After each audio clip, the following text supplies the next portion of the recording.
মানুষ সারা জীবন পরিশ্রম করে একটা বিল্ডিং বানায়, সবাই তো আর বড় লোক না। তো বিল্ডিং করার আগে রাজমিস্ত্রির পরামর্শে কেউ বিল্ডিং করবেন না, আগে ইঞ্জিনিয়ারিং ডিজাইন করবেন, তারপর বিল্ডিং করবেন।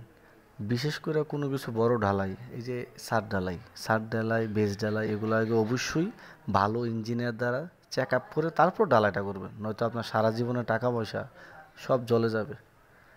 এই দেখেন এই বিল্ডিংটা একটা স্কুল বিল্ডিং, আপনি দেখেন কত স্বচ্ছভাবে চেক করা হচ্ছে রড, এইভাবে স্বচ্ছভাবে রড চেক করে